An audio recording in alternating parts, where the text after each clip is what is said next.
آئزہ بیٹا، جلدی سے تیار ہو جاؤ، ہم لوگ اجی آپی کے ہاں جا رہے ہیں۔ وہ آج فارس واپس آ رہا ہے۔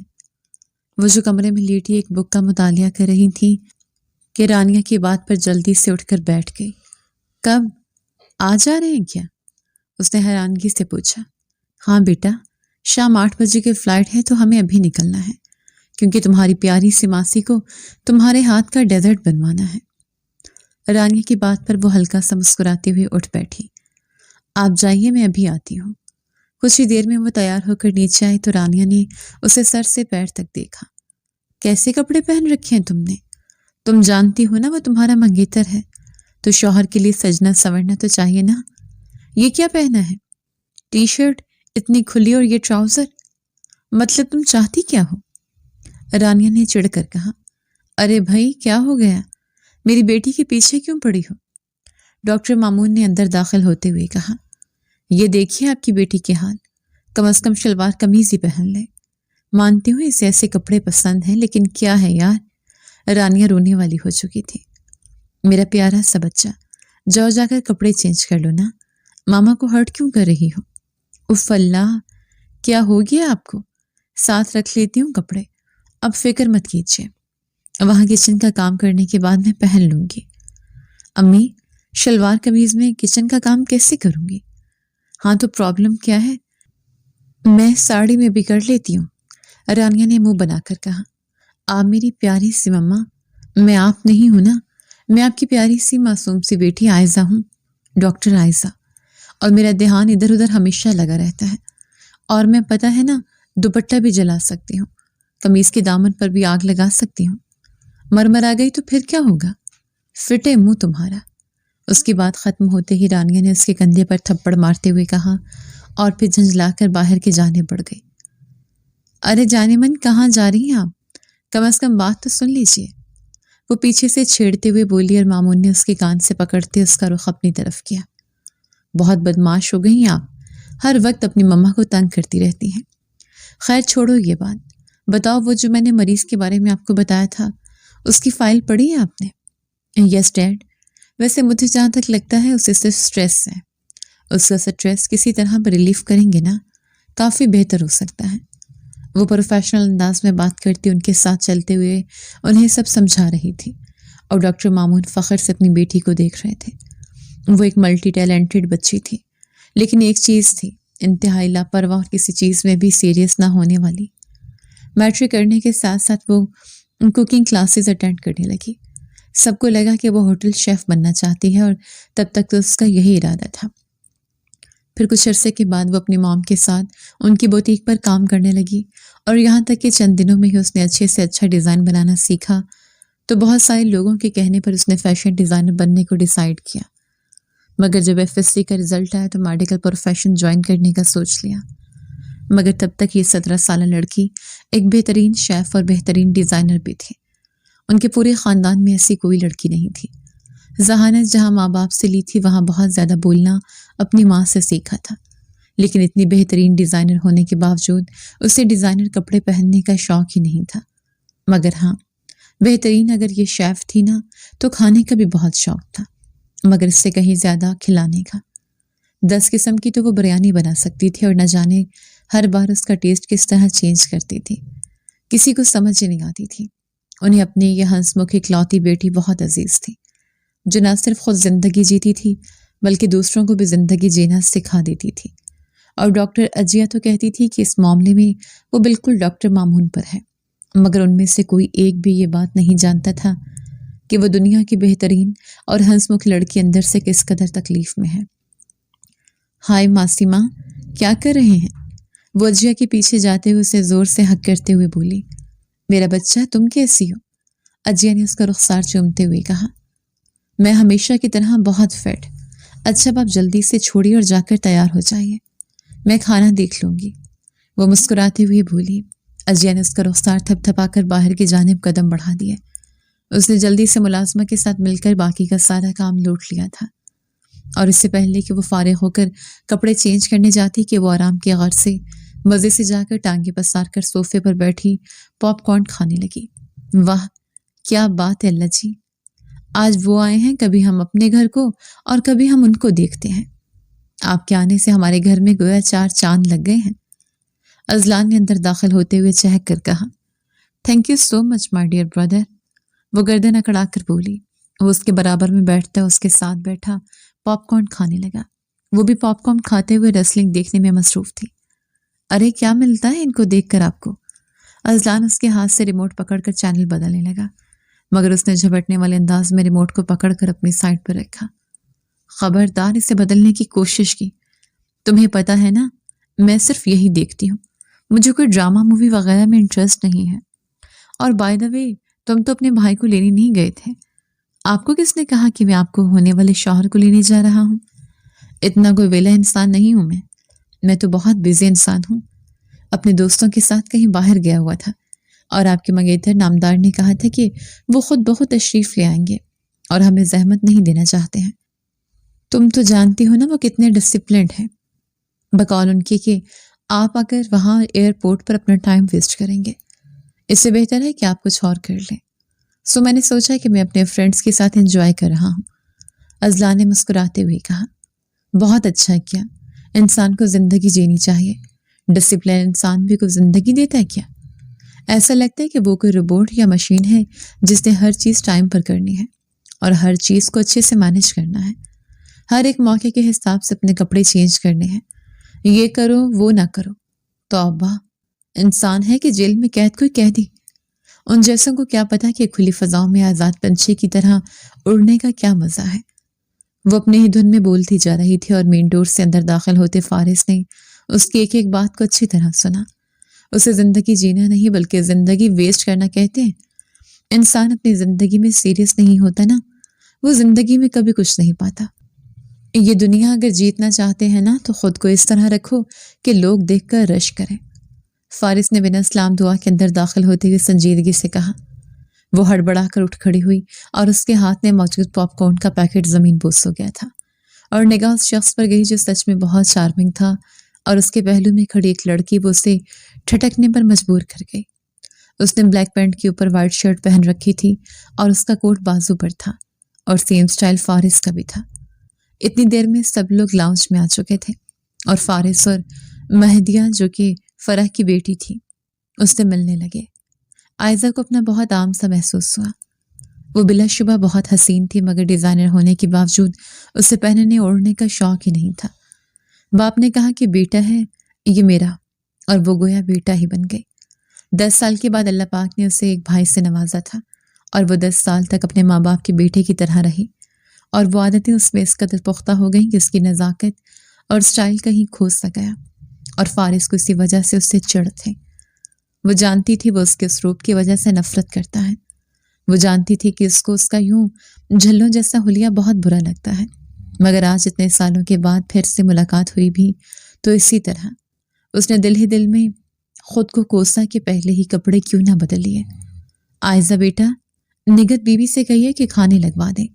فارس اور مہدیہ فریش ہونے کے لیے اپنے اپنے کمروں میں چلے گئے تھے۔ وہ جو گمسم سے ابھی تک وہیں کھڑی تھی، اجیا کے پکارنے پر ہوش کی دنیا میں آئی اور جلدی سے کچن کی جانب بڑھی۔ کھانے کی ٹیبل پر ہلکی پھلکی گفتگو چل رہی تھی۔ فارس، یہ بھی لو نا بیٹا، ٹرائفل بنایا تھا آئزہ نے، خاص تمہارے لیے۔ اجیا نے کیک کسٹرڈ اس کی طرف بڑھاتے ہوئے کہا تو اس نے ناگواری سے اس کی طرف دیکھا جو کہ بے دلی سے پلیٹ میں چمچ ہلا رہی تھی۔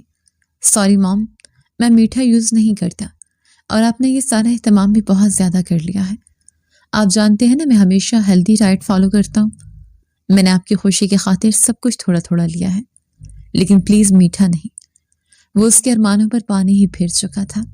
وہ جو سمجھتی تھی کتنے برسوں کے بعد اس کے دل میں شاید کچھ احساسات جاگے ہوں گے، مگر وہ ویسے کا ویسا ہی تھا۔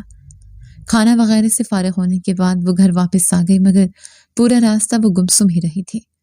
2 دن کے بعد وہ جس ہاسپٹل میں کام کر رہی تھی، اسی ہاسپٹل میں ڈاکٹر فارس کو آتا دیکھ کر اس کے پیروں تلے سے زمین ہی نکل گئی تھی۔ وہ بھی اسے دیکھ کر چونکا، پھر ساتھ ہی اس کے ماتھے پر انگنت بل پڑے تھے۔ ڈین نے جب ان دونوں کا تعارف کروایا تو آئزہ نے اسے سلام کیا، جس کا جواب سر کے اشارے سے دیتا ہوا آگے کی جانب بڑھ گیا۔ ڈاکٹر فارس ہاسپٹل جوائن کر چکا تھا۔ ہر ایک لڑکی ڈاکٹر فارس پر مرنے لگی تھی۔ ہر طرف ڈاکٹر فارس چھایا ہوا تھا اور ڈاکٹر فارس کو اس ہاسپٹل میں کام کرتے 15 دن ہو چکے تھے اور آج ڈاکٹر فارس کے ساتھ اس کی ڈیوٹی تھی۔ اس کے ساتھ چلڈرن وارڈ میں آئی۔ ڈاکٹر فارس پروفیشنل ڈاکٹر کی طرح سب کو ٹریٹ کر رہا تھا۔ کوئی مسکراہٹ نہیں، بچوں سے کوئی لگاؤ نہیں۔ وہ انتہائی اریٹیٹ ہو گئی۔ پھر وارڈ میں اچانک بچے کے رونے کی آوازیں شروع ہوئیں۔ کس کا بچہ ہے یہ؟ چپ کروائیے اسے، اور کیا مسئلہ ہے اسے؟ مریض ہے کیا یہ؟ وہ ماتھے پر بل ڈالے اس 2 سالہ بچے کو دیکھ کر خشک لہجے میں بولا، نہیں یہ مریض نہیں ہے، دراصل وٹ مریض نہیں ہے تو یہاں پر کیا کر رہا ہے؟ ڈسپلن نام کی چیز بھی ہے کہ نہیں آپ لوگوں کے اندر؟ اس جگہ پر بچے الاؤ نہیں ہے، سمجھ آنی چاہیے آپ لوگوں کو۔ وہ انتہائی غصے سے بولا۔ وہ دانت پیستے اس بے حس انسان کو دیکھنے لگی جس کے خوف سے بچہ مزید رونے لگا تھا۔ پھر آگے بڑھ کر اس بچے کو اس نے اٹھایا اور اپنے پرس میں سے کینڈی نکال کر اسے تھمائی۔ بس چپ بیبی، وہ اس بچے کو چومتے ہوئے بولی، یہ آپ کا پکنک پوائنٹ نہیں ہے جہاں پر یہ پیار جتایا جا رہا ہے۔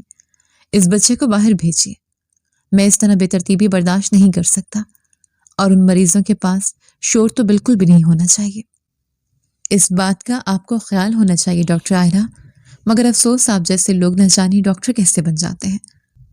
ان مینر اور ایٹیکیٹ، اس نے بنا سوچے سمجھے سب کے سامنے اس کی انسلٹ کی تھی۔ وہ لبھیچے خود پر کنٹرول کیے کھڑی تھی۔ ڈاکٹر فارس باہر کی جانب بڑھا۔ وہ بچے کو اس کی ماں کو تھما کر پلٹنے لگی تو اس عورت نے نم آنکھوں سے اسے دیکھا۔ ڈاکٹر صاحب نے تو میرے بچے کو چیک ہی نہیں کیا، انہیں جا کر کہیے نا کہ میرے بچوں کو سنبھالنے کے لیے کوئی نہیں ہے، تو میں اسے کہاں چھوڑ کر آؤں؟ وہ میرے بنا نہیں رہ سکتا۔ اس گہرے سامنے رنگ کی عورت کا چہرہ چیخ چیخ کر اس کی بے بسی کو بتا رہا تھا۔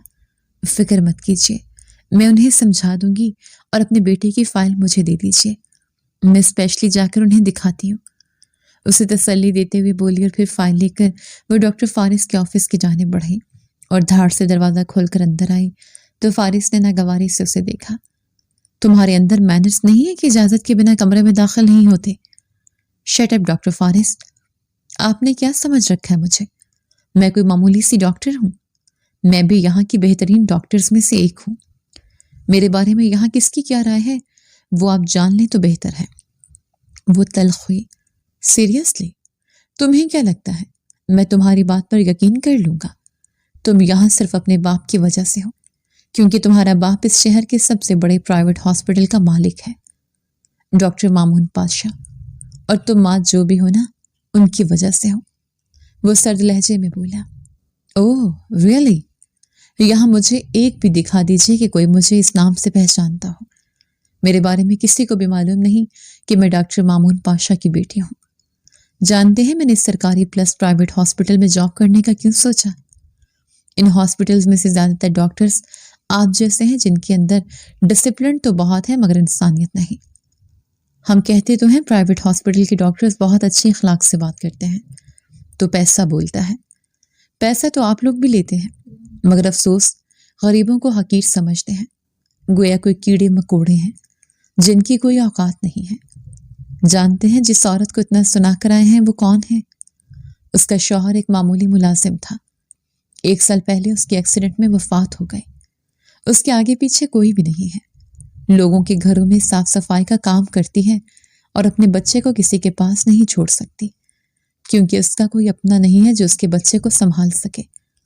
افسوس آپ کا آج ڈسپلن جیت گیا مگر انسانیت ہار گئی۔ ڈاکٹر فارس لندن کا ایک فیمس ڈاکٹر وہاں سے بہت کچھ سیکھ کر آیا، مگر اتنا بھول گیا کہ لندن کے ہاسپٹلز میں مریضوں کو ٹریٹ کیسے کیا جاتا ہے۔ میں بھی جرمنی کے ایک ہاسپٹل میں 2 سال لگا کر آئی ہوں، وہاں یہ فرق نہیں کیا جاتا۔ دنیا کے کسی بھی کونے میں آپ چلے جائیں، جتنا مرضی سیکھ لیں، اگر آپ انسانیت نہیں سیکھتے تو آپ کا ڈسپلن بھاڑ میں جائے۔ جس بچے کو چیک کیے بنا وہاں سے آپ تشریف لے آئے ہیں نا، اس کی ماں اپنے اس بچے کو بچانے کی خاطر پچھلے 2 مہینے سے ہاسپٹل میں خجل خراب ہو رہی ہے۔ کوئی یہاں اس کی نہیں سنتا۔ بلڈ کینسر کا مریض ہے وہ، اور کون ماں نہیں چاہے گی کہ اس کا بیٹا بالکل ٹھیک ہو جائے، اور وہ وہی ماں ہے۔ میں اپنی استطاعت کے مطابق ہر کوشش کرتی ہوں، مگر کچھ خیراتی ہاسپٹلز کے بھی اپنے ہی رولز ہیں۔ وہ بڑے بڑے ہاسپٹلز بھی آپ کی طرح ڈسپلن بہت مانتے ہیں، مگر افسوس وہ کسی غریب مریض کو اس وجہ سے اپنے ہاسپٹل میں ایڈمٹ نہیں کرتے کہ اس کا علاج پہلے کہیں اور جگہ پر ہو چکا ہے۔ آپ ان کی طرف سے وہ چاہے مرے یا جیے، انہیں کوئی فرق نہیں پڑتا۔ میں کم از کم آپ کی طرح بے حس نہیں، میرے اندر ڈسپلن بھی نہیں ہے، مینرز بھی نہیں ہے، مگر میں اپنی طرف سے پوری کوشش کرتی ہوں۔ مگر مجھ جیسی لڑکی آپ جیسے بڑے ڈاکٹر کا مقابلہ نہیں کر سکتی، کیونکہ آپ جیسے لوگوں کو یہ گوارا ہی نہیں ہوتا کہ کوئی آپ سے زیادہ جینیس ہے۔ وہ اس کے منہ پر چبا چبا کر بولتی جا رہی تھی اور وہ ساکت و جامت سا سن رہا تھا۔ تم آج بھی انتہائی ضدی لڑکی ہو، تھوڑا سا بھی نہیں بدلے۔ تمہیں اتنا نہیں پتا کہ جینیس ہونے اور بے وقوف ہونے میں فرق ہوتا ہے۔ تم خود کو جینیس سمجھتے ہو، مجھے حیرت ہو رہی ہے۔ وہ طنزیہ لہجے میں بولا، مذاق کی بات نہیں ہے، یہ حقیقت ہے۔ میں کسی کو زندگی نہیں دے سکتی، مگر میں کسی کو خوشی دے سکتی ہوں، کسی کو امید دے سکتی ہوں، کسی کے دل کو کچھ پل کے لیے سکون دے سکتی ہوں۔ مگر افسوس آپ تو ایسا کچھ بھی نہیں کر سکتے۔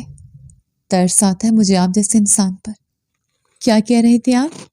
کہ مجھ جیسے لوگ دنیا پر راج نہیں کر سکتے؟ ہاں، بلا شبہ نہیں کر سکتے، مگر آج آپ کو بتا دوں، آپ بھلے دنیا بھر میں راج کریں یا دنیا کو جیت لیں، مگر اگر اس دنیا میں بسنے والے ایک بھی انسان کے دل تک آپ کی رسائی نہیں ہے نا، تو آپ دنیا کے سب سے نکمے انسان ہیں۔ مجھے دیکھیں گے، تجربہ کیجیے گا، مجھے دیکھ کر مریض مسکراتے ہیں، میں بھی ان کے ساتھ مسکراتی ہوں، ہنسی مذاق بھی کرتی ہوں۔ یہ کتنے دن یہاں رہیں گے، کچھ دن، کچھ ہفتے، پھر یہاں سے چلے جائیں گے، مگر ان کے دلوں میں ہمیشہ زندہ رہوں گی، دعا کی صورت میں۔ وہ انسان ہی کیا جو دنیا میں سب کچھ کما لے مگر محبت نہ کما سکے۔ میں آپ کی ڈسپلن اور مینرز کو اپنی جوتی کی نوک پر رکھتی ہوں ڈاکٹر فارس خان۔ اس کی آنکھوں میں آنکھیں ڈالی بولی اور پھر ایک جھٹکے سے مڑتی ہوئی وہاں سے چلی گئی۔ فارس نے غصے سے وہاں پڑا ہوا پیپر ویٹ اٹھا کر سامنے دیوار پر دے مارا۔ اس کی اتنی ہمت کہ یہ میرے ساتھ اس طرح زبان درازی کرے۔ میں تمہیں معاف نہیں کروں گا، میں تم سے نفرت کرتا ہوں، شدید نفرت۔ وہ غصے سے پھنکارا اور پھر گرنے سے انداز میں کرسی پر بیٹھ گیا اور ذہن ماضی میں غوطہ زن ہونے لگا۔ وہ بچپن سے ہی بہت برائٹ اسٹوڈنٹ رہا تھا اور اس کی ہمیشہ آئرہ کے ساتھ دوستی تھی۔ آئرہ اور وہ ایک ہی کلاس میں تھی، حالانکہ آئرہ اس سے 1 سال چھوٹی تھی، مگر وہ اس سے کہیں زیادہ ذہین تھی۔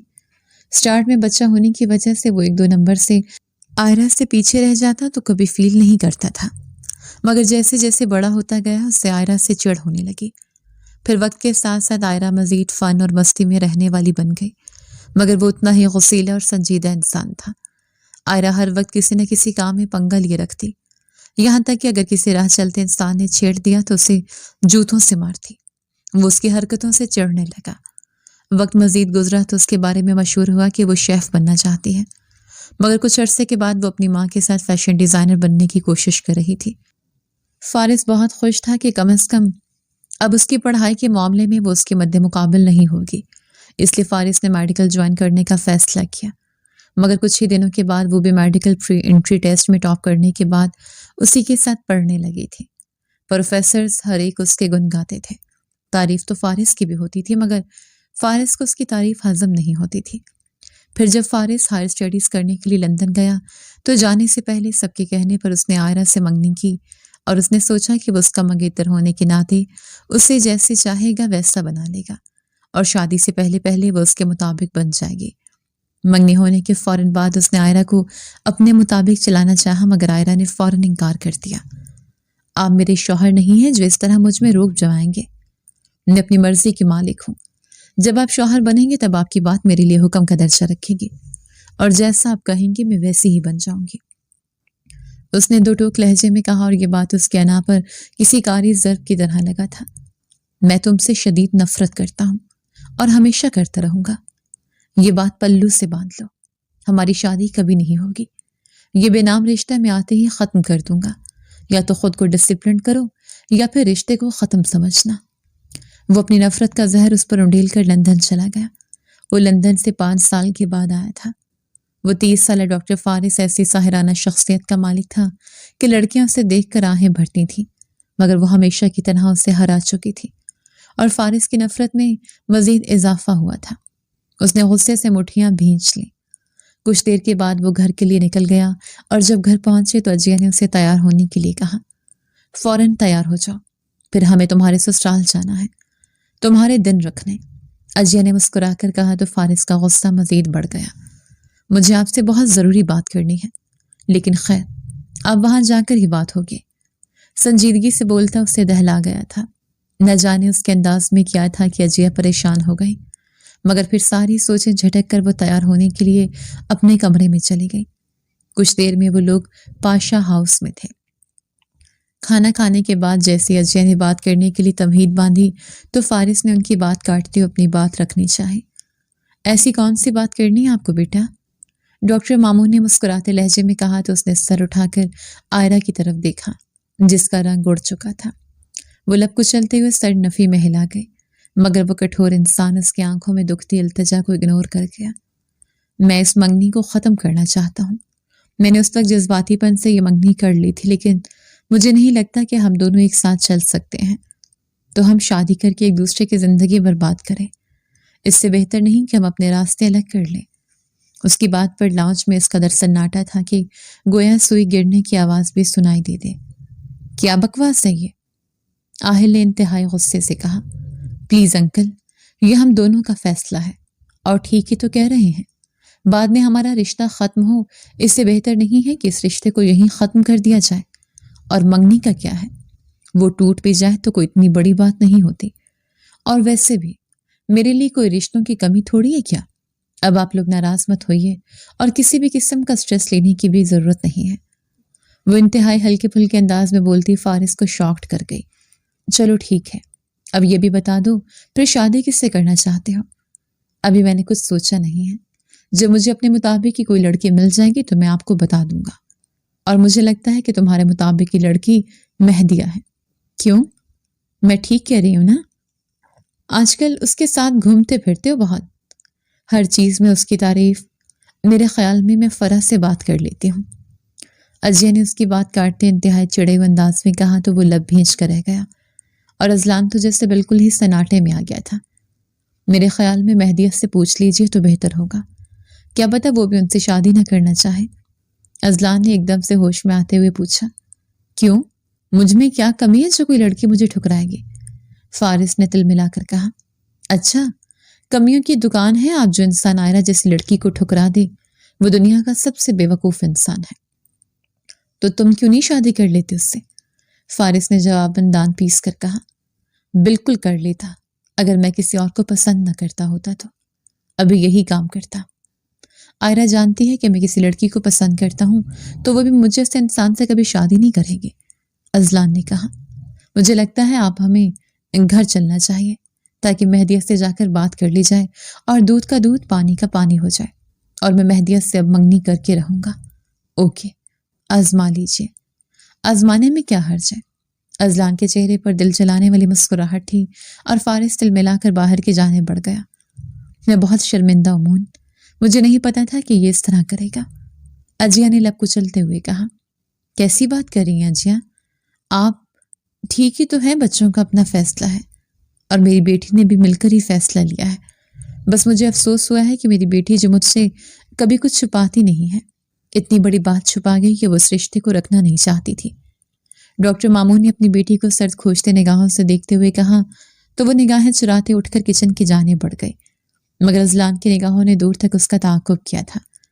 ازلان کے علاوہ کوئی بھی نہیں جانتا تھا کہ وہ فارس سے کتنی محبت کرتی ہے، مگر اس نے آج ایسا کیوں کہا یہ بات وہ جاننا چاہتا تھا، مگر فی الحال یہ وقت نہیں تھا۔ کچھ دیر بیٹھنے کے بعد وہ لوگ گھر کے لیے نکل آئے۔ اگلے دن سب لوگ ناشتے کے ٹیبل پر بیٹھے تھے کہ تبھی اجیا نے فارس کی طرف چبھتی نگاہوں سے دیکھا۔ بات کی ہے تم نے مہدیہ سے؟ اگر اس کی طرف سے ہاں ہے تو میں فرح سے بات کر کے تمہارا رشتہ پکا کر دوں۔ اب کتنی دیر تک کمارے ہی رہو گے؟ کر لوں گا بات۔ کیا ہو گیا؟ ان کی بات کے جواب میں سر جھٹک کر بولا۔ کس بارے میں؟ مہدیہ نے اندر داخل ہوتے ہوئے خوشگوار لہجے میں پوچھا۔ چلو تم نے تو بات نہیں کرنی، میں ہی کر لیتی ہوں۔ مہدیہ بیٹا، میرا بیٹا تم سے شادی کرنا چاہتا ہے، تو کیا تمہاری اس کی بات چلائی جائے؟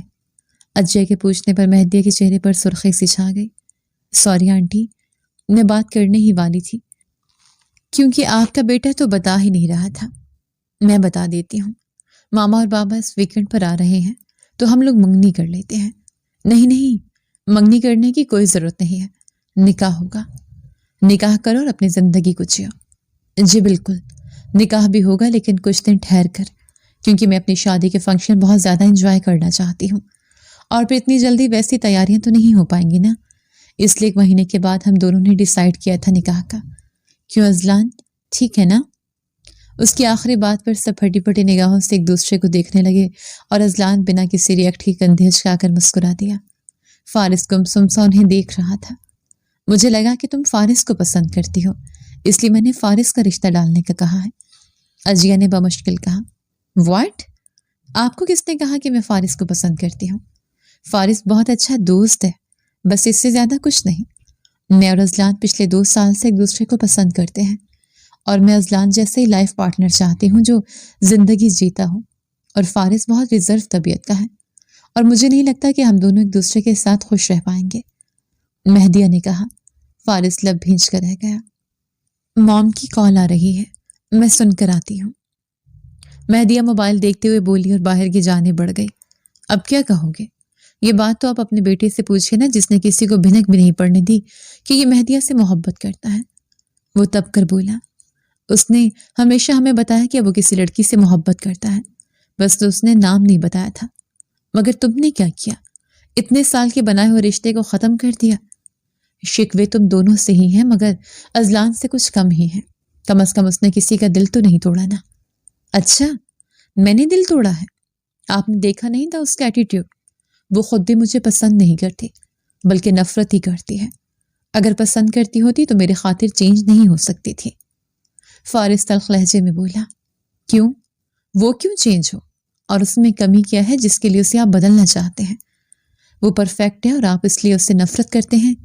یقیناً، کیونکہ آپ کو اس کا ایکسٹرا پرفیکٹ ہونا اچھا نہیں لگتا۔ ٹھیک کہہ رہا ہوں نا میں؟ وہ تلخ لہجے میں بولا۔ بکواس بند کرو، بڑا بھائی ہوں تمہارا، فارس نے تل ملا کر کہا۔ اپنی تلماہٹ مجھ پر نکالنے کی بالکل ضرورت نہیں ہے۔ میں کوئی آئذہ نہیں ہوں جو آپ کی ہر بات کو برداشت کروں گا۔ میں اچھی طرح جانتا ہوں کہ اس نے یہ صرف اور صرف آپ کی نفرت کی وجہ سے کہا۔ برسوں پہلے آپ اس سے کیا کچھ بول کر گئے تھے، سب سنا تھا۔ نفرت کرتے ہیں نا آپ ان سے، مگر اس کے باوجود انہوں نے کسی کو کچھ نہیں بتایا۔ اپنے اندر اس غم کو چھپاتی رہی، اور کل بھی جو کچھ ہوا، جو کچھ عائرہ نے کہا، وہ صرف اور صرف اس وجہ سے کہ کہیں 2 خاندانوں میں نفرت نہ پیدا ہو جائے۔ اس لیے انہوں نے کہا کہ ان کی رضامندی سے یہ سب ہوا ہے۔ آپ اکیلے پر اگر الزام آتا تو شاید مامون انکل اس بات کو برداشت نہ کر پاتے، اور ہو سکتا ہے کہ رشتوں میں دراڑ پڑ جاتی۔ مگر دیکھیے نا، انہوں نے کتنے رشتوں کو بچا لیا۔ یہ ہے ان کی پرفیکشن، سب سے بڑی کہ وہ رشتوں کو جوڑنا جانتی ہیں، آپ کی طرح توڑنا نہیں۔ ازلان تلخ لہجے میں بولتا چلا گیا، اور فارس کا غصہ 7ویں آسمان پر پہنچ چکا تھا۔ میرے سامنے اس کی تعریف مت کیا کرو، میں یہ برداشت نہیں کر سکتا۔ ہر جگہ پر وہی چھائی ہوتی ہے، اس کی وجہ سے میری ویلیو کم ہو جاتی ہے، اور ایسی لڑکی کو میں اپنی زندگی میں شامل کیوں کروں جس کی وجہ سے میں کسی کی نگاہوں میں بھی نہ آ پاؤں۔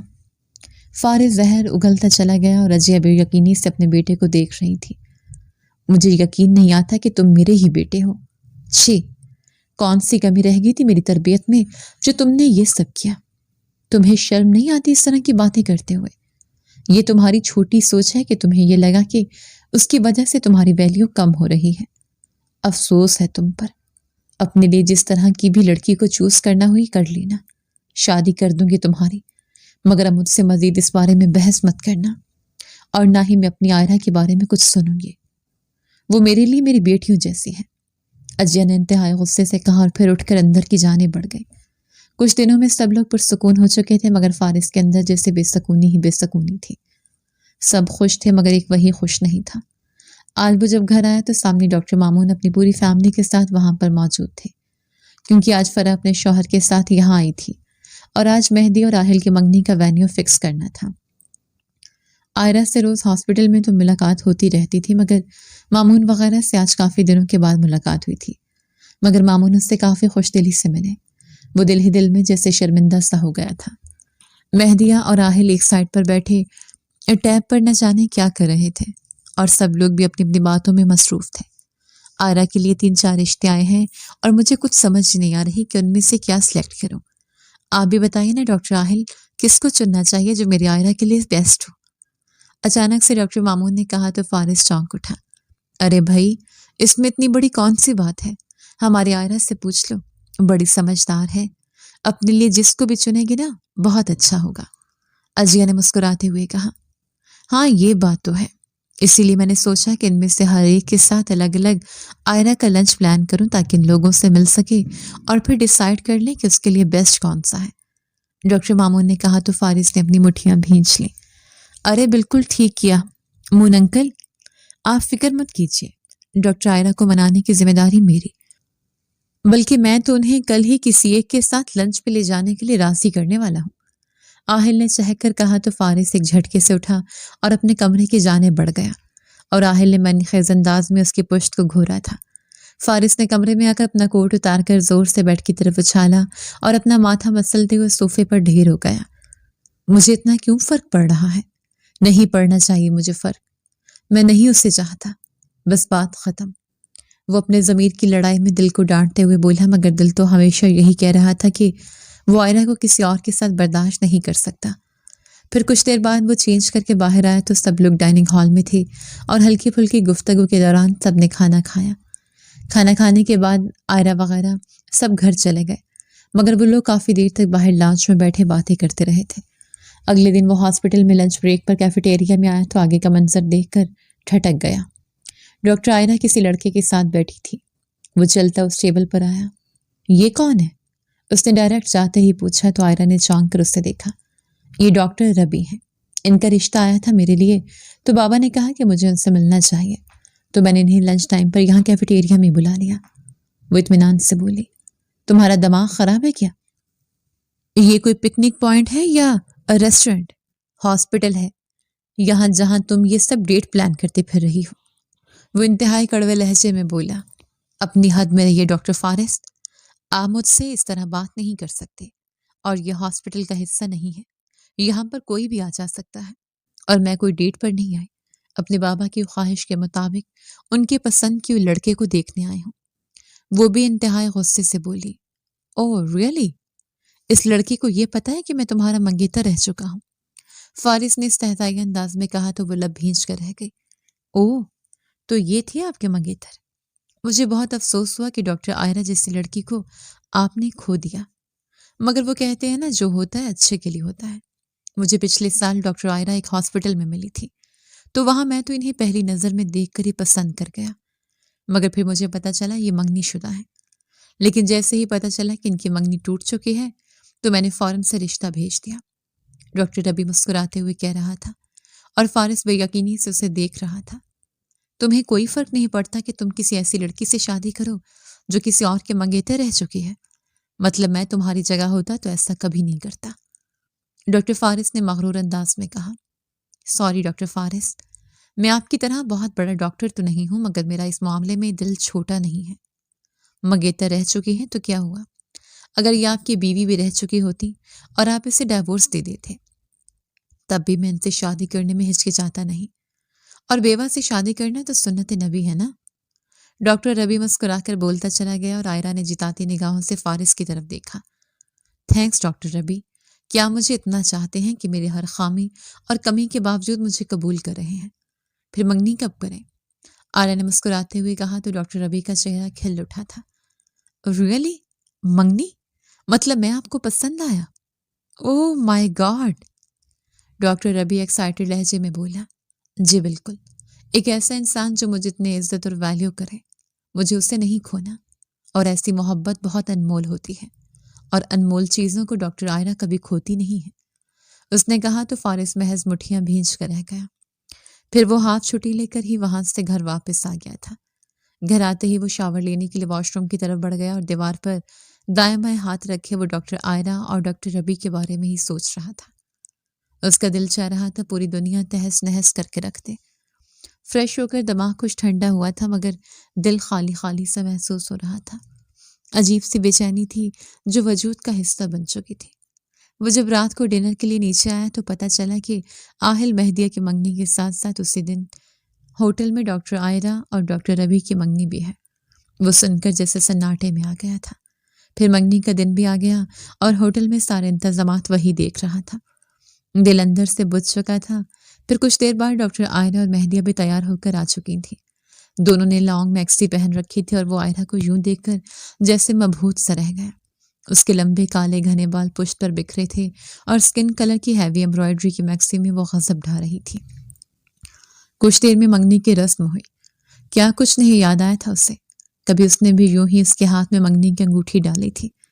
فرق صرف اتنا تھا کہ تب گھر کے کچھ لوگ ہی وہاں شامل تھے اور جس حلیے میں وہ سو کر اٹھی تھی اسی حلیے میں وہ آ کر اس کے پہلو میں بیٹھ گئی۔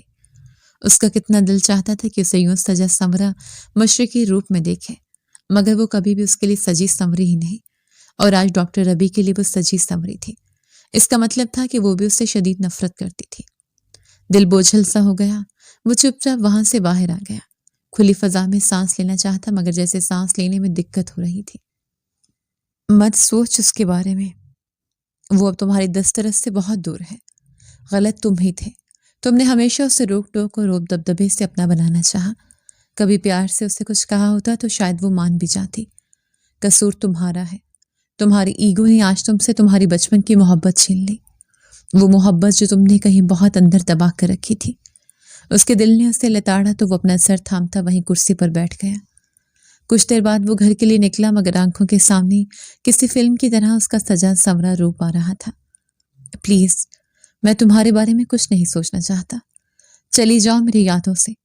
وہ اپنے دل سے اٹھتی ٹیسوں کو دباتے اسے دل ہی دل میں مخاطب کرتے ہوئے بولا اور آنکھوں میں نمی سے اترنے لگی، جس سے سامنے کا منظر دھندلا ہوا اور اس کی گاڑی سامنے آتی گاڑی سے ٹکرا گئی۔ اس کا سر اسٹیئرنگ میں اس قدر زور سے لگا کہ اسے سر سے ٹیسیں اٹھتی محسوس ہوئی۔ پھر وہ اپنے حواس کھوتا چلا گیا۔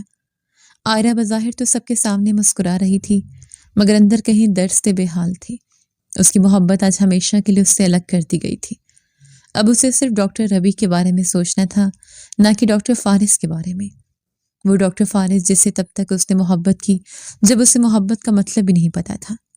دل نے کہیں اسے لتاڑا۔ کیا ہو جاتا اگر اس کی خاطر خود کو بدل لیتی؟ اس کی ڈیمانڈ ہی کیا تھی؟ وہ تم سے یہی تو چاہتا تھا کہ تم ایک نازک لڑکی کی طرح جیو، نہ کہ لڑکوں کی طرح، مگر تم نے اپنی ضد اور انا میں ڈاکٹر فارس کو خود سے نفرت کرنے پر مجبور کیا۔ تم نے زندگی کو کسی مووی کی طرح سمجھ لیا کہ جہاں پر تم جیسی ہو ویسا ہی تمہیں قبول کیا جائے۔ یہ موقف رکھا۔ ہر ایک انسان رشتے کو بچانے کے لیے کچھ نہ کچھ کرتا ہے۔ اگر ڈاکٹر فارس نے تم سے رشتہ توڑنا چاہا تو اسے توڑنے کا موقع تم نے اسے دیا۔ ضمیر اسے جھنجھوڑ رہا تھا مگر وہ ساری سوچیں جھٹکتی ادھر ادھر دیکھنے لگی تو اسے فارس کہیں نظر نہ آیا۔ پھر کچھ پل کے بعد اذلان کے نمبر پر کال آئی جسے سنتے وہ ایک جھٹکے سے کھڑا ہو گیا۔ تو کس ہاسپٹل میں لے کر گئے ہیں؟ دوسری طرف سے نہ جانے کیا کہا گیا تھا مگر اذلان کے ہاسپٹل کی بات سنتے ہی وہ جلدی سے اٹھ کھڑی ہوئی۔ پھر وہ فون بند کرتا اسٹیج سے نیچے اترنے لگا کہ ایک دم سے عائرہ نے اس کا ہاتھ پکڑ لیا۔ کون ہاسپٹل میں اذلان؟ عائرہ نے بے چینی سے پوچھا۔ فارس بھائی، ان کا ایکسیڈنٹ ہو گیا ہے، اذلان نے نم لہجے میں کہا تو یہ بات سنتے اس کے پیروں تلے سے زمین ہی نکل گئی تھی۔ اسے لگا کہ وہ اپنی جگہ پر جم سی گئی ہے اور اجیا تو بے اختیار رونے لگی تھی۔ کچھ دیر میں سب لوگ ہاسپٹل کے لیے نکل گئے۔ حادثہ وہاں ہاسپٹل کے قریب ہی ہوا تھا، اس لیے ڈاکٹر فارس کو فوراً ہی ہاسپٹل پہنچایا گیا تھا۔ ڈاکٹر مامون نے وہاں جاتے ہی سب کچھ سنبھال لیا تھا۔ وہ بس گمسم سی دیوار سے ٹیک لگائے بیٹھی تھی۔ رات سے صبح ہو چکی تھی مگر ابھی تک فارس کی جان کو خطرہ تھا۔ سر پر کافی گہری چوٹ آئی تھی جس کی وجہ سے وہ ابھی تک ہوش میں نہیں آ رہا تھا۔ پھر صبح سے رات بڑھ گئی مگر وہ ابھی تک یوں ہی آنکھیں موندے لیٹا تھا اور اسے اسی طرح دیکھنا سب کے لیے بہت مشکل تھا۔ چلو بیٹا گھر، کچھ دیر آرام کر لو اور کپڑے وغیرہ چینج کر لو، صبح آ جانا، ڈاکٹر مامون نے کہا۔ نہیں بابا، مجھے نہیں جانا، جب تک انہیں ہوش نہیں آ جاتا میں نہیں جا سکتی، وہ عجیب دیوانگی سے بولی اور ڈاکٹر مامون نے بے یقینی سے اپنی لاڈلی کو دیکھا جو کہ اپنے حواس میں نہیں لگ رہی تھی۔ میں نے کہا نا چلو بیٹا، یہاں اتنے سارے لوگوں کی کوئی ضرورت بھی نہیں ہے، بیٹا جب ہوش میں آئے گا تب آ جانا۔ ڈاکٹر مامون نے بمشکل کچھ سخت کہنے سے خود کو روکا۔ پلیز انکل، رہنے دیجیے نا اسے یہیں، اور ماما کا بھی ذرا دھیان رکھ لے گی یہ۔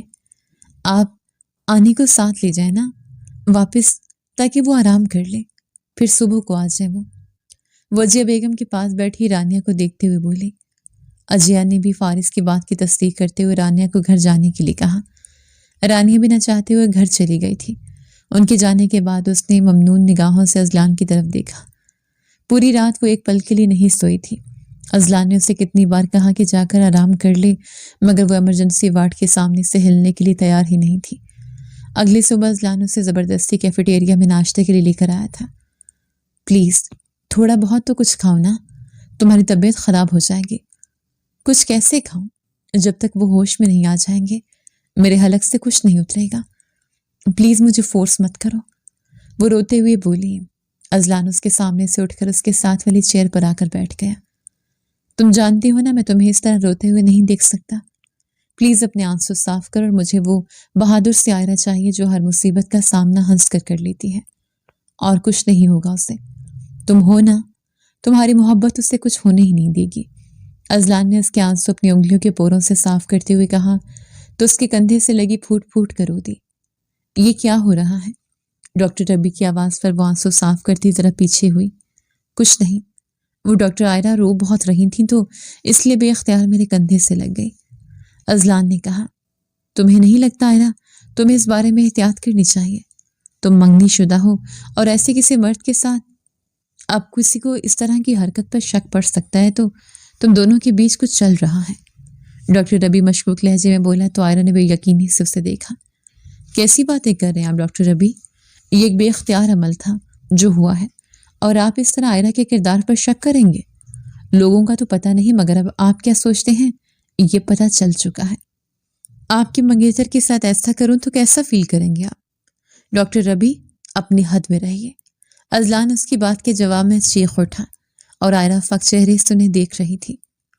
میری منگیتر اور آپ کا کوئی رشتہ نہیں ہے، مگر میرے اور آئرہ کے درمیان رشتہ ہے بہن بھائی کا، وہ دانت پیس کر بولا۔ مگر آپ سگے بہن بھائی تو نہیں ہیں نا؟ آپ کا یوں گلے لگنا بنتا نہیں ہے ڈاکٹر آئرہ۔ ٹھیک ہے مانا کہ نہیں بنتا، مگر ہم گلے نہیں لگے تھے۔ وہ میرے کندھے پر سر رکھے رو رہی تھی، اور یہ بے اختیاری عمل تھا، وہ اپنے ہوش میں نہیں تھی، دکھی تھی۔ اذلان نے دانت پیس کر کہا، ٹھیک ہے وہ ہوش میں نہیں تھی، مگر آپ تو ہوش میں تھے نا؟ آپ کو نہیں لگتا کہ آپ کو یہ حرکت نہیں کرنی چاہیے تھی؟ ڈاکٹر ربی نے دانت پیس کر کہا، شرم نہیں آ رہی آپ کو اس طرح تماشا بناتے ہوئے؟ ہم اس کے بارے میں بعد میں بات کریں گے۔ مجھے لگا تھا آپ کافی معقول انسان ہیں، کم از کم آپ عزت کرنا جانتے ہیں، مگر آپ تو خود انسیکیور ہونے لگے۔ اذلان نے تب کر کہا، تماشا تو آپ نے خود اپنا بنایا ہے، اور اگر میں یہاں آ کر پوچھ کچھ کروں تو میں تماشا کر رہا ہوں؟ ڈاکٹر ربی نے تلخ لہجے میں کہا۔ اذلان غصے سے کچھ بولنا چاہتا تھا، مگر آئرہ نے اسے روک دیا۔ پلیز اذلان کچھ مت بولیے، واقعی غلطی میری ہے، میں آپ سے معافی چاہتی ہوں، مجھے ایسا نہیں کرنا چاہیے تھا، آئرہ نے جلدی سے کہا تو اذلان نے زور سے لب بھینچ لیے۔ میں آپ کو لینے آیا ہوں، پرسوں رات کی آپ یہاں ہیں تو میرے خیال میں اب جا کر آپ کو آرام کرنا چاہیے، ڈاکٹر ربی نے سنجیدگی سے کہا تو اذلان نے غصے سے پھر کچھ کہنا چاہا، مگر آئرہ اس کا ہاتھ دبا کر اس سے چپ رہنے کا اشارہ کر گئی۔ میں چلی جاؤں گی جب ماما یہاں آئیں گی، آنٹی کو اس طرح میں اکیلا نہیں چھوڑ سکتی، وہ آہستگی سے بولی۔ چلے ٹھیک ہے، جیسے ہی ماما آئے یہاں تو آپ گھر ضرور چلے جائیے گا، اس سے آپ کی طبیعت خراب ہو جائے گی۔ ربی نے آہستہ سے اس کا رخسار تھپ تھپا کر کہا تو محض سر ہلا کر رہ گئی، اور پھر ڈاکٹر ربی اس سے اجازت لے کر واپس چلا گیا۔ کیا تھا یہ سب؟ تم ایسے کیسے کر سکتی ہو؟ میرے بھائی کی خاطر تم ذرا سا چینج نہیں ہونا چاہتی، مگر اس کے ساتھ منگنی کرتے ہی 2 دن میں تم چینج ہو گئے۔ میں ہمیشہ اسے ہی غلط سمجھتا رہا، مگر مجھے لگا تم ایک خاص لڑکی ہو جو اپنے اصولوں سے سمجھوتا نہیں کرتی، مگر آج تم نے مجھے غلط ثابت کر دیا، اور جو تمہیں محبت کا بھی دعویٰ تھا نا، وہ بھی تمہارا جھوٹا ہی تھا۔ تم نے میرے بھائی سے یہ توقع رکھی کہ وہ تمہیں ویسے ہی قبول کرے جیسے تم ہو، اور آج تم ویسی بن گئی جیسے ڈاکٹر ربی چاہتا ہے۔ اذلان غصے سے پھٹ پڑا۔ ہاں میں بدل رہی ہوں، مگر اس لیے نہیں کہ ڈاکٹر ربی یہ چاہتا ہے، بلکہ اس لیے کیونکہ میں اپنے ماں باپ کو مزید دکھ نہیں دے سکتی۔ پتہ ہے جس دن میرا اور تمہارے بھائی کا رشتہ ٹوٹا نا، اس نے میری ماں رو رہی تھی اور کہہ رہی تھی کہ میں تو اپنی بیٹی کی طرف سے بالکل ہی بے فکر تھی۔ کہ خیر ہے، اتنی عمر ہو گئی ہے تو پھر کیا ہوا، میری بیٹی کا تو رشتہ طے ہے۔ اس دن میری ماں کی ساری بے فکری ختم ہو گئی۔ ازلان، 29 سال کی ہونے والی ہوں میں، اور میری عمر کی لڑکیاں 2 بچوں کی ماں بن چکی ہیں، مگر میں تمہارے بھائی کے انتظار میں یہاں بیٹھی تھی اور وہ یہاں آیا اور چند دنوں کے بعد یہ رشتہ ختم کر دیا۔ میں اپنے ماں باپ کو مزید پریشان نہیں دیکھ سکتی، اسی لیے میں نے خود کو بدلنے کا فیصلہ کر لیا، مگر مجھے پچھتاوا ہے کہ کاش میں پہلے ہی بدل جاتی۔ وہ اتنا بولتے پھر سے پھوٹ پھوٹ کر رو پڑی تھی اور ازلان شرمندہ سا ہو گیا۔ I'm sorry، میں آپ کو ہرٹ نہیں کرنا چاہتا تھا، مگر بھائی کی محبت غالب آ گئی تھی۔ وہ بھی آپ سے محبت کرتے ہیں مگر ضدی بہت ہے۔ جھوٹ بول رہے ہو، جان بوجھ کر مجھے تسلی مت دو۔ میں اچھی طرح سے جانتی ہوں کہ میں اسے ذرا سے بھی پسند نہیں۔ اس کی بات کے جواب میں ٹوٹے لہجے میں بولی، ایسی بات نہیں ہے، اسے سچ میں آپ سے محبت ہے، مگر اس کی محبت پر اس کی انا اور غصہ غالب آ جاتا ہے، اور یہ ایکسیڈنٹ کوئی اتفاق نہیں ہے۔ وہ تمہیں یوں کسی اور کا ہوتا دیکھ کر خود سے لڑ رہا ہوگا، ورنہ ہم میں سے ہر ایک جانتا ہے کہ وہ کتنا ڈسپلنڈ ہے اور گاڑی چلانے میں وہ انتہائی محتاط رہتا ہے۔ پلیز یہ رشتہ توڑ دو اس پاگل انسان سے۔ یہ بظاہر جو نظر آ رہا ہے نا، ویسا لگ نہیں رہا۔ مجھے جو انسان تمہارے کردار پر شک کر سکتا ہے تم اس سے کس طرح رشتہ جوڑ سکتی ہو؟ اور تم پہلے بھی غلط نہیں تھی، اور میں ہمیشہ تمہارا فیور میں بولا ہوں کہ تمہیں اپنی زندگی کو پوری طرح اپنے مطابق جینے کا حق حاصل ہے۔ پلیز خود کو چینج مت کرو۔ ازلان التجائی انداز میں بولا، مگر وہ سر جھٹک کر اٹھ کھڑے ہوئے۔ کچھ گھنٹوں کے بعد فارس کو ہوش آ چکا تھا اور آئرہ کی جیسی جان میں جان آئی تھی۔ ماما میں چلتی ہوں، انی آپ اپنا بہت خیال رکھیے گا، وہ اجیا کو گلے لگا کر بولی، اور پھر باہر کے جانے بڑھ گئی۔ ازلان اس کے پیچھے آیا، تو پھر آپ نے ارادہ کر لیا خود کو بدلنے کا؟ ہاں بالکل، اور پلیز اب کچھ بھی مجھے مت کہنا، میں گھر جا رہی ہوں۔ فارس سے نہیں ملیں گی؟ وہ اس کی بات کے جواب میں کھوجتے نگاہوں سے دیکھتے ہوئے بولا، میں بس یہاں تب تک تھی جب تک اسے ہوش نہیں آ رہا تھا، اور میرے خیال میں وہ خطرے سے باہر ہے تو میرا یہاں پر رہنے کا تک نہیں بنتا۔ اب میں جاؤں اگر تمہارے یہ بنی اسرائیل والے سوال ختم ہو گئے ہوں؟ وہ نگاہیں چرا کر بولی، میں ڈراپ کر دیتا ہوں۔ ازلان نے کہتے ہوئے پارکنگ ایریا کی طرف قدم بڑھا دیے۔ کچھ دیر میں وہ اسے چھوڑ کر ہاسپٹل واپس آیا تو فارس کو تھوڑا تھوڑا ہوش آ چکا تھا۔ حال احوال کے بعد وہ اس کے پاس ہی بیٹھ گیا۔ رات کو اجی اور راحل بھی گھر جا چکے تھے۔ ازلان اس کے پاس ہی ٹھہرا تھا۔ فارس نیم خنودگی میں عائزہ کا نام پکار رہا تھا۔ بھیا ہوش میں آئیے، وہ اس کا کندھا ہلاتے ہوئے بولا تو اس نے ہلکی سی آنکھیں کھولتے اسے دیکھا۔ اسے مجھ سے اتنی نفرت ہے کہ مجھے دیکھنے تک نہیں آئے۔ میں یہاں زندگی موت سے لڑ رہا تھا اور وہ میرے پاس بھی نہیں تھے۔ کچھ دیر کے بعد وہ کھوئے کھوئے لہجے میں بولا، مجھے سمجھ نہیں آتی برو، اب آپ کو اس بات سے کیوں فرق پڑ رہا ہے کہ وہ آپ کا دھیان نہیں رکھ پا رہی یا آپ کے لیے یہاں نہیں تھی؟ آپ اس کے کیا لگتے ہیں؟ جسٹ اس کی انی کے بیٹے۔ تو اپنی انی کے بیٹے کی خاطر وہ یہاں پر کیوں آئیں گی؟ کیا وہ صرف یہی رشتہ جانتی ہیں اور کوئی رشتہ نہیں ہے ہمارے بیچ؟ کیوں نہیں ہے ہمارے بیچ وہ رشتہ جو ہونا چاہیے تھا؟ میں اسے محبت کرتا ہوں، وہ مجھ سے کیوں نہیں کر پائی آج تک؟ لہجہ بے بسی بھرا تھا۔ محبت تو کرتی تھی آپ سے، مگر آپ چاہتے تھے کہ وہ خود کو بدل کر آپ سے محبت کرے۔ محبت بھی شرطیں نہیں ہوتی بھیا، جو جیسا ہوتا ہے ویسے قبول کرتے ہیں۔ ازلان نے سنجیدگی سے کہا، ٹھیک ہے میری غلطی ہے، اب میں تسلیم کر رہا ہوں نا۔ اسے کہو پلیز کہ وہ لوٹ آئے، وہ جیسی رہے گی جیسا چاہے گی ویسا ہی ہوگا۔ میں کبھی بھی اسے بدلنے کی کوشش نہیں کروں گا۔ تم جانتے ہو نا میں اپنی زبان کا پکا ہوں۔ پلیز اسے میری زندگی میں واپس لا دو، میں اسے کسی اور کے ساتھ برداشت نہیں کر سکتا۔ اگر وہ کسی اور کی ہوگی مکمل تو میں تو مر جاؤں گا۔ وہ 30 سالہ سنجیدہ مزاج ڈسپلنڈ انسان آج پوری طرح ٹوٹ چکا تھا۔ محبت نے اسے اس قدر بری طرح توڑا تھا کہ وہ آج رو رہا تھا اور اپنی محبت کی بھیک مانگ رہا تھا۔ سچ کہتے ہیں کہ اگر محبت کی قدر نہ کی جائے تو وہ روٹ جاتی ہے۔ ازلان اس کے سامنے کھڑا اسے چپ چاپ دیکھ رہا تھا اور ساتھ ہی وہ اپنے ہاتھ میں موجود موبائل میں ویڈیو بھی بنا رہا تھا۔ آپ آرام کیجیے، کچھ ٹینشن مت لیں، اگر اللہ نے چاہا تو وہ آپ کی بن جائے گی، ازلان نے کہتے ہوئے باہر کی جانب قدم بڑھا دیا اور باہر آتے اس نے اپنے فیملی گروپ میں اس ویڈیو کو سینڈ کیا۔ نیند اس کی آنکھوں سے کوسوں دور تھی۔ وہ سرد رات میں گرم چادر اوڑھے ٹیرس میں کھڑی اس سنسان سڑک کو دیکھ رہی تھی۔ موبائل کی ٹون بجنے پر اس نے چیک کیا تو فیملی گروپ میں ایک ویڈیو تھی۔ جیسے اس نے ویڈیو دیکھی تو اس کی آنکھوں سے آنسو بہنے لگے۔ اس محبت اور اقرار کے لیے وہ کس قدر ترسی تھی۔ آج جب اقرار کیا بھی تو تب جب اسے سب کچھ ختم ہو چکا تھا۔ اس نے بے دردی سے اپنے آنسو صاف کر اس گروپ کے ایڈمن ہونے کی وجہ سے وہ کچھ بھی ڈیلیٹ کر سکتی تھی، تو اس لیے اس نے خود ہی اس ویڈیو کو ڈیلیٹ کر دیا۔ پھر اذلان کو کال ملانے لگی۔ کیا بدتمیزی ہے یہ؟ تم فیملی گروپ میں یہ کیوں بھیج رہے ہو؟ وہ اذلان کے فون اٹھاتے ہی پھٹ پڑی۔ کیوں؟ آپ کو نہیں پتا کیوں بھیج رہا ہوں میں سب کو دکھانا چاہتا ہوں کہ وہ محبت کرتے ہیں آپ سے۔ شاید آپ کو تو ان پر رحم نہ آئے، مگر کوئی تو رحم کرے گا نا۔ اذلان نے تلخ لہجے میں کہا۔ اب اس اقرار کا کیا فائدہ کہ وہ رشتوں کو الجھانا چاہ رہے ہیں آپ؟ رشتے الجھے ہوئے ہیں۔ آپ ڈاکٹر ربیع سے منگنی کر کے خوش ہیں کیا؟ مجھے تو آپ کے چہرے پر کوئی خوشی نظر نہیں آئی۔ جس وقت وہ آپ کو یہ خوشی انجوائے کرنی تھی، اس وقت آپ اپنے سابقہ منگیتر کی تکلیف پر آنسو بہا رہی تھی۔ بس اس سے زیادہ مزید میں بکواس نہیں سن سکتی۔ آئندہ سے کسی کو کچھ پتہ نہ چلے۔ وہ غصے سے کہہ کر فون بند کر گئی۔ دن مزید گزرتے چلے گئے۔ فارس کی حالت بہتر ہوئی تو وہ ہاسپٹل سے گھر بھی پہنچ گئے، مگر جس کی ایک نگاہ الفت کے لیے تڑپ رہا تھا وہ اس کے سامنے آئی ہی نہیں، اور یہاں تک کہ فون کر کے بھی اس نے خبر گیری نہیں کی تھی۔ دن پر دن گزرتے چلے گئے۔ اچانک سے ایک دن مامون نے کہا کہ اس کا نکاح ہے۔ وہ سن کر جیسے شاکڈ رہ گئی، مگر اس کے اندر اتنی ہمت نہیں تھی کہ انکار کرتی۔ نکاح گھر میں رکھا گیا تھا۔ اسے پارلر والی نے آ کر تیار کیا۔ کچھ دیر کے بعد اسے لاؤنج میں لا کر بٹھایا گیا۔ ابھی تک ربی کی فیملی نہیں آئی تھی۔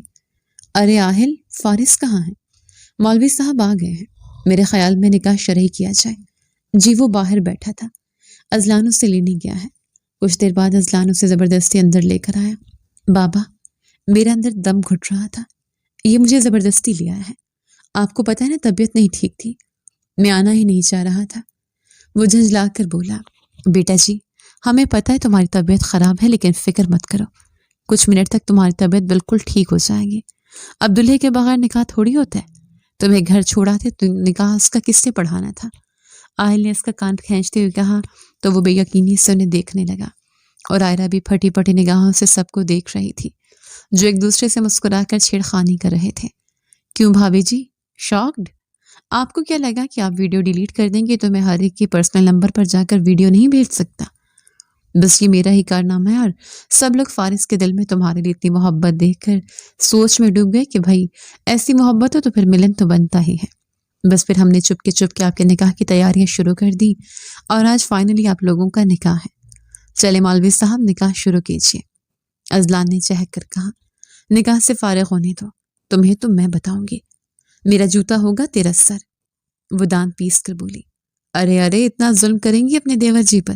ویسے آپ کو ایک عدد شوہر دے تو رہے، اس پر جتنا مرضی ستم ڈھائیے گا، ہم میں سے کوئی کچھ نہیں کہے گا، میں تو کسی اور کے ہاتھوں سے ستم سہوں گا۔ اذلان نے مہدیہ کا ہاتھ سینے پر رکھتے ہوئے کہا تو وہ مہدیہ کے ساتھ ساتھ آئرہ بھی چیمپ گئی۔ اس طرح کیسے نکاح کر سکتے ہیں؟ محبت میں صرف میں کرتا ہوں تو میرے خیال میں آپ کو آئرہ کو مجبور نہیں کرنا چاہیے۔ فارس نے لب کچلتے ہوئے کہا، لو جی کچھ دن پہلے مجنوں بن کر کہہ رہے تھے کہ اگر یہ میری زندگی سے چلی گئی تو میں مر جاؤں گا، اور آج جب نکاح ہو رہا ہے تب بھی ناشکری کر رہے ہو؟ ارے حد ہوتی ہے یار، میں سمجھ چکا ہوں رشتے زبردستی سے نہیں چڑھتے، اور نہ ہی ہم کسی سے زبردستی محبت کروا سکتے ہیں۔ فارس نے اس کی بات کے جواب میں کہا، یہ دیکھو میرے ہاتھ جڑے ہیں، پلیز بس کر دو، اور آپ کی اطلاع کے لیے عرض کرتا ہوں کہ آپ کی ہونے والی بیوی بھی آپ سے بہت محبت کرتی ہے، اور آپ سے کہیں زیادہ، مگر کیا ہے نا وہ بھی آپ کی طرح ہی انا پرست ہے، سب کے لیے مجھے ہی لڑنا پڑ رہا ہے۔ اذلان نے منہ بنا کر کہا تو فارس نے بے یقینی سے آئرہ کی طرف دیکھا، جو اس کے دیکھنے پر نگاہیں جھکا گئی۔ اب پتہ چلا آنکھوں میں اقرار ہوا ہے۔ شٹ اپ اذلان، فارس نے اسے گھور کر کہا، اور پھر آئرہ کے ساتھ صوفے پر بیٹھ گئے۔ کچھ دیر میں دونوں کا نکاح ہو چکا تھا۔ پھر وہ چاروں وہاں سے لیونگ روم میں آ گئے۔ مجھے لگتا ہے ہمیں کباب میں ہڈی نہیں بننا چاہیے، کیا خیال ہے ماہی؟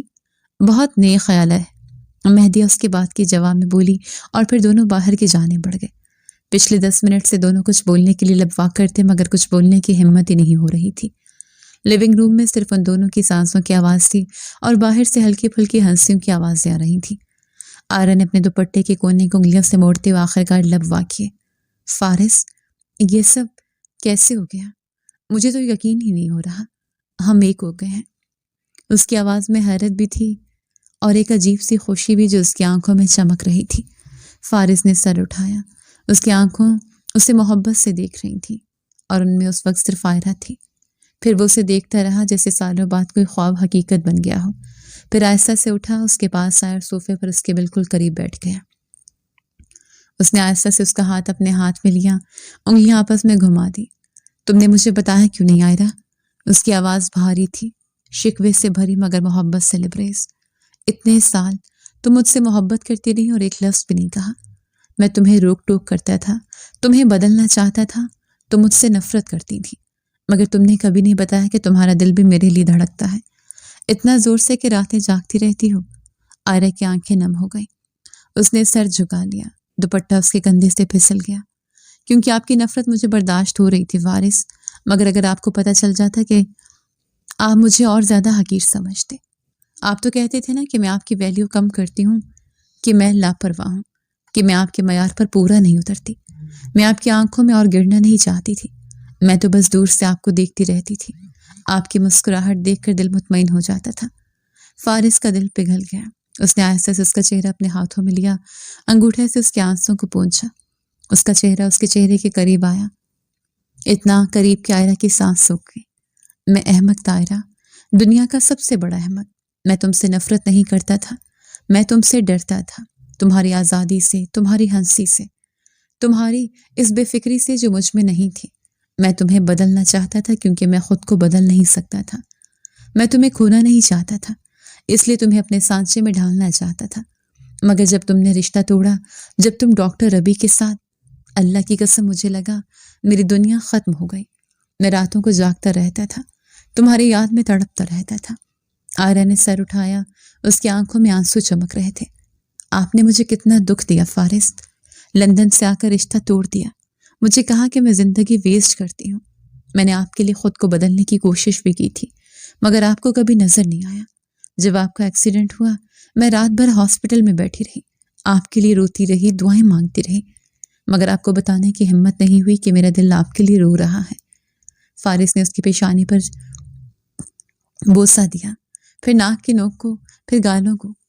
میں معافی تھی، معاف کر دو مجھے آئرہ، میں نے تمہیں کتنا ستایا۔ تم میری زندگی ہو، میری ہنسی ہو، میری آزادی ہو، تم جیسی ہو ویسی ہی رہو۔ میں تمہیں کبھی بدلنے کی کوشش نہیں کروں گا، قسم کھاتا ہوں۔ تمہاری ہر ادا، ہر بات، ہر لاپرواہی مجھے اب سب سے پیاری لگتی ہے۔ آئرہ نے ہلکا سا مسکرایا، اس کی آنکھیں شرم سے جھک گئیں۔ اور میں آپ کے لیے کچھ بھی کر سکتی ہوں فارس، آپ کے لیے تھوڑا سا ڈسپلن بننا کوئی بڑی بات نہیں، بس آپ مجھے چھوڑ کر مت جانا کبھی، میں آپ کے بغیر نہیں جی سکتی۔ فارس نے اسے اپنی طرف کھینچا، اس کی کمر میں ہاتھ ڈالے اسے سینے سے لگا لیا۔ آئرہ اس کا سر اس کے سینے پر ٹکا۔ فارس نے اس کے بالوں میں انگلیاں پھیرتے ہوئے آہستہ سے اس کے کان میں سرگوشی کی۔ کبھی نہیں آئرہ، تم میری ہو ہمیشہ کے لیے۔ پھر اس نے اس کا چہرہ اٹھایا اور آہستہ سے اس کے ہونٹوں کو چھوا، پہلے صرف چھوا جیسے اجازت مانگ رہا ہو۔ آئزہ نے آنکھیں بند کر لی اور اس نے گہرا بوسہ دیا۔ سالوں کی جدائی، نفرت، تڑپ سب اسے ایک بوسے میں پگھل گئے۔ آئرہ کے ہاتھ اس کی گردن میں لپٹ گئے، فارس کی انگلیاں اس کی کمر پر چل رہی تھیں۔ بوسہ گہرا ہوتا چلا گیا، جیسے دونوں ایک دوسرے کے روح میں اتر رہے ہوں۔ کئی منٹ گزر گئے، جب وہ الگ ہوئے تو دونوں کی سانسیں تیز تھیں، چہرے سرخ، آنکھیں شرم اور محبت سے بھری۔ فارس نے دوبارہ اسے قریب کھینچا، اس کی گردن پر بوسہ دیا، پھر کان میں سرگوشی کی۔ تمہاری خوشبو مجھے پاگل کر دیتی آئرہ، تمہاری یہ شرم، یہ مسکراہٹ، سب کچھ میرا ہے اب۔ آئرہ نے شرم سے اس کے سینے پر مٹک دی۔ آپ بھی کم نہیں، آپ کی آنکھیں، آپ کی آواز مجھے تو پہلے سے پاگل کرتی تھی۔ دونوں ہنس پڑے، پھر فارس نے اسے گود میں اٹھا لیا۔ آئرہ نے چیخ ماری، مگر ہنسی سے۔ اب تم واقعی میری بیوی ہو، ڈاکٹر آئرہ خان۔ فارس نے مسکراتے ہوئے سانس بحال کرتے ہوئے کہا، اور آپ میرے شوہر ڈاکٹر فارس خان؟ آئرہ نے شرماتے ہوئے کہا اور دوبارہ اس کے سینے پر سر رکھ دیا۔ فارس نے اسے مزید قریب کھینچا، اس کے بالوں کو چوما۔ چند دن بعد ولیمے کا دن آ گیا۔ ہوٹل کا گراؤنڈ خوبصورت لائٹس، پھولوں اور جھومروں سے سجا ہوا تھا۔